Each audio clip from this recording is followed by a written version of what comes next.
I am what has come upon us. Consider and behold our reproach. Our inheritance is turned to strangers, our houses to aliens.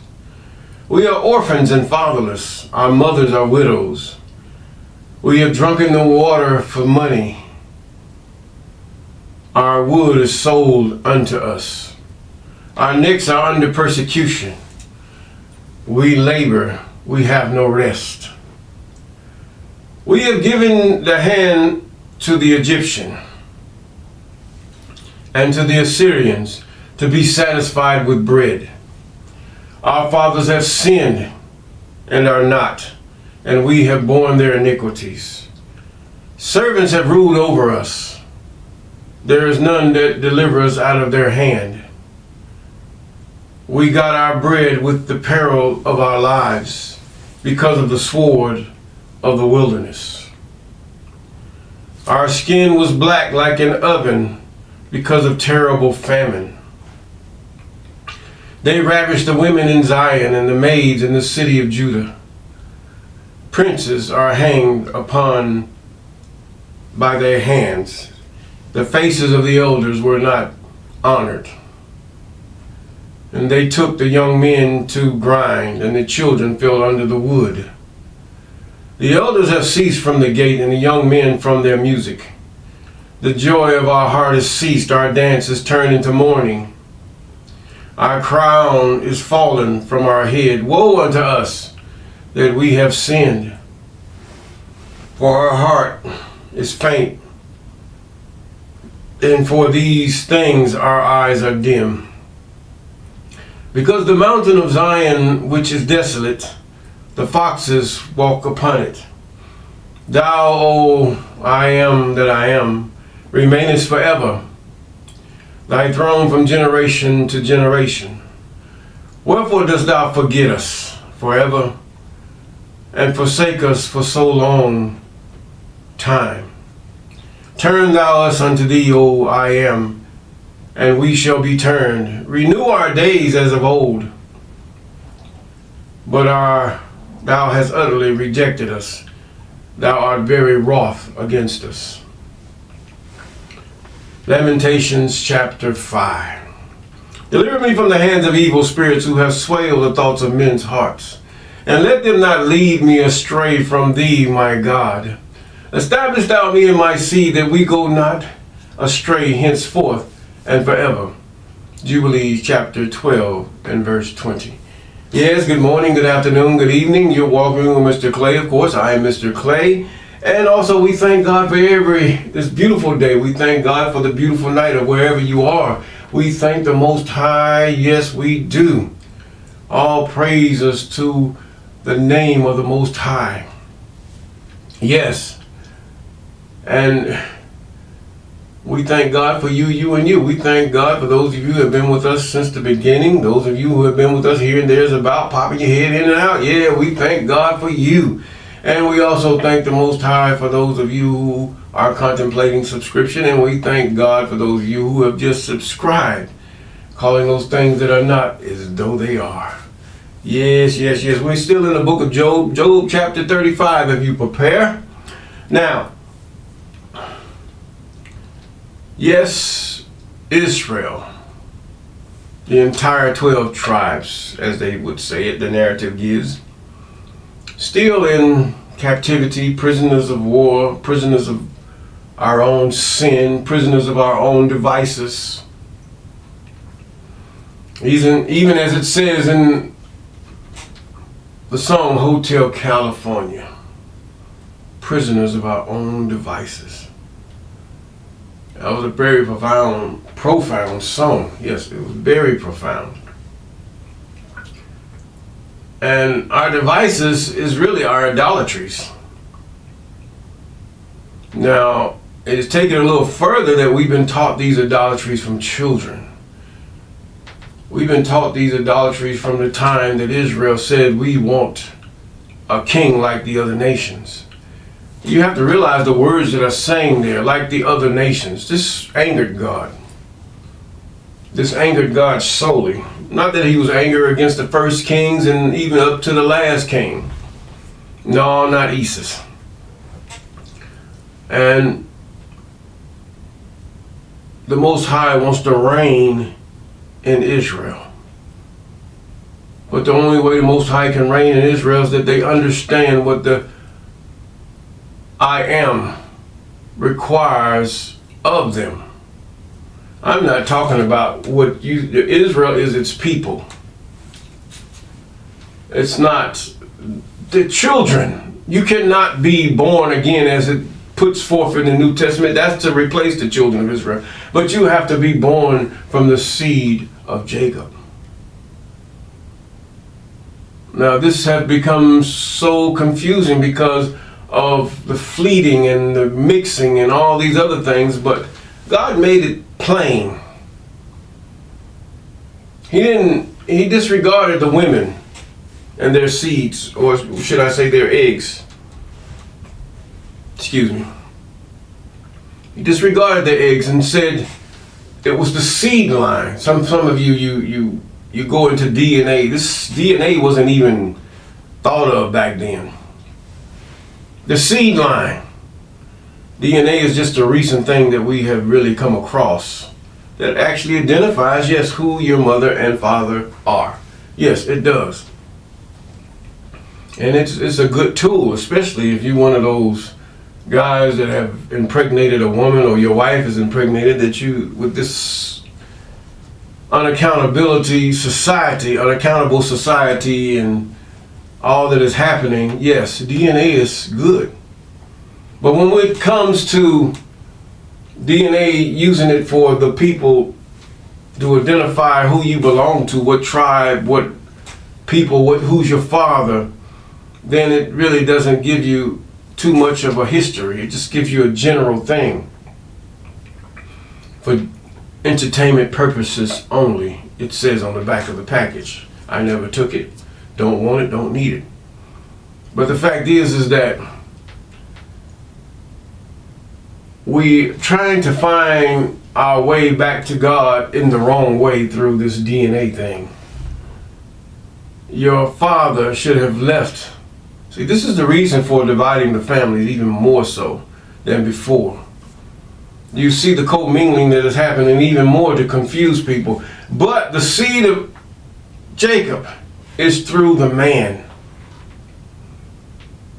The lineage of Jacob is through the man. Some of you have been deceived to call it patriarchy. No, God just chose it that way. The Most High just chose it that way. Regardless of how you feel, woman. That's the way the Most High chose it. Because one thing about it, a woman can birth many nations from different ethnicities, different races. But a man can only do it from his people. God is more wiser than you give the Most High credit. You give Satan more credit than you give the Most High. But nevertheless, we're in the book of Job. The book of Job. And Elihu was answering Job in the 34th chapter, whereby he accused Job of many things. Although he portrayed many truths about the Most High, still they were directed to show that Job was an unjust man. This was of the Satans, one of the Satans. Now, there's a truth here how the Satans are working with Job. It's how they work in your corporate, your political, your governmental systems to try to fit the blame on you using half-truths. If you notice the conversations, this historical account is teaching you wisdom. Very much wisdom if you really take insight into what it's saying and really get into what it's saying in the different historical accounts in these different books that are bound up in one book, which we call the Bible. And we have to get that in our mind. These are different books written at different times by different people, but they're bound up. You can't take the foolery of those who don't or have never read it to this extent and think that what they say is true.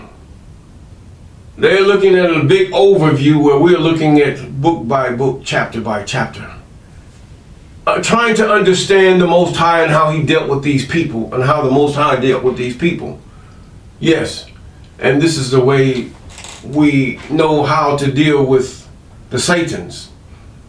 We deal with the Satans through what? The law, statutes, commandments, and ordinances of the Most High.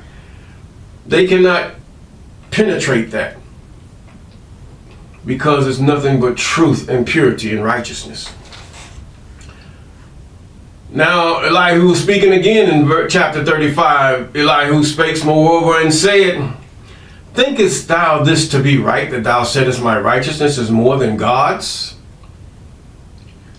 Did he really say that? No, Job did not say that, lest he would die. That's charging God foolishness. Who is the author of all righteousness? Is it not the Most High? Is it not the creator of all men?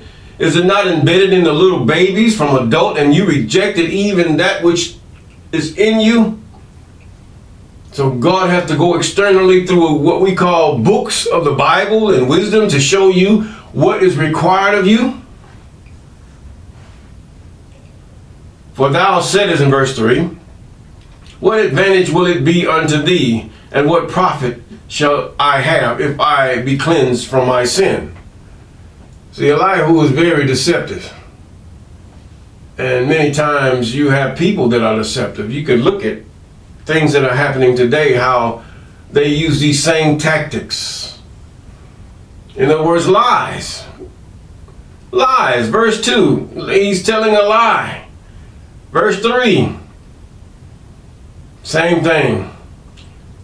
Verse 4, I will answer thee by thy companions with thee. Look unto the heavens and see, and behold the clouds which are higher than thou. Now he's giving a bit of wisdom, this Satan that has swayed the mind and heart of Elihu. If thou sinnest, what dost thou against him? If thou transgressest, be multiplied, what dost thou to him? Now the Satans, no, they cannot do anything to the Most High. No. They cannot do anything to the Most High, but accuse the Most High to man and accuse man to the Most High. You see what they did. Have Job, yeah, skin for skin. If you touch his skin, you're going to find out Job's going to sin. So many words, yeah. And the Most High saw Job's heart, and he knew Job. And so this is how they accuse you to the Most High. They're doing it every day. This is why you suffer some of the things that you suffer. Some you have chosen the way of darkness, the way of transgression against the law. Yes, you have. Not only the law of the Most High, but even these sub-laws that man have wrote throughout different countries. You even transgress those. You can't keep laws, period. Just rebellious and wicked in your own heart. We have to search ourselves. And the only way we can do that is comparison to the law. Compare our daily actions, our innermost thoughts, innermost desires with the law. You're going to find out some of us don't measure up. And this is by which we be judged. If you want the judgment of the Most High upon you, judge yourself first. Now, that's a true statement. But how do you judge yourself? By your own standard? No, you judge yourself by the laws, commandments, and statutes of the Most High. Yes, you do. That is the standard by which we judge ourselves, and if we judge a righteous judgment, to judge others. Now, the Satans are very cunning in this, and if you watch and see what his companions say, the companions of Job that sit down with him and talk with him while he's in his being tested, it's all a test. He says, thy wickedness in verse 8. Well, let's go back up a little bit more. He said, look unto the heavens in verse 5, And see and behold the clouds which are higher than thou. If thou sinnest, what dost thou against him? If thy transgression be multiplied, what dost thou unto him? If thou be righteous, what givest thou him? Or the I am. And thy righteousness may profit the Son of Man. By reason of the multitude of oppressions, they make of the oppressed to cry. They cry out by reasons of the arm of the Almighty. But none saith, where is God, or the I am my Maker, who giveth songs in the night? Yes, have God ever given you a song? I mean, a song to sing, just a melody that will comfort your soul, and you just hummed it, moaned it, or whatever you did. Some of you just make up stuff yourself, and this is how they done it back then. Just making up stuff. This is how they do it in your everyday songs that you hear, in your music, and all this. They make it up, apparently, on how they view life. Period. And somehow they think you would want to hear it. Now, in verse 11, he says, who teacheth us more than the beasts of the earth, and maketh us wiser than the fowls of heaven. There they cry, but none giveth answer, because the pride of evil men. Surely God will not hear vanity. No, God will not hear it. Neither will the Almighty regard it. This Satan knows. How did Elihu even come to this depth of knowledge? Or this depth of speaking? Although thou sayest thou shalt not see him, yet judgment is before him. Therefore trust thou in the I am. They've been saying this through the Psalms. Trust thou the I am. But now because it is not so, he has visited in his anger, yet he knoweth it not in great extremity. In other words, God hasn't given you the full measure of his anger towards you, Job. And Elihu don't know by what spirit he's speaking. You can't look at this on the surface. Elihu does not know by what spirit he is speaking. Therefore, does Job open his mouth in vain? He multiplieth words without knowledge. Oh, they're really trying to get to him. This is a part of interrogations too. How do you know that? How do you realize that men understood how to interrogate? In the Inquisitions, they have this technology, and then it would be even good to say that there is a religious entity behind what is going on between the Muslims and Christians. Why did a Nigerian president side with a Christian president? Both of them are Christians, period. Or so they are carnally Christians. But the whole agenda was to get back. One wants the resources, the other just wants to vengeance, because he has been humiliated, because God has pulled him down. Now God is going to use that, both leaders, as an example unto others. They're going to be used as examples. Once God finished with them, most leaders are going to shun away from the things that they would do. This is how God is going to do it. Yes. One still has 3 years, the other one think he has still the rest of his life. It's not by death, it's humiliation. God is going to humiliate these people. And you just sit back and watch. And those of you that know him in the pardon of transgressions of the law, continue as you are.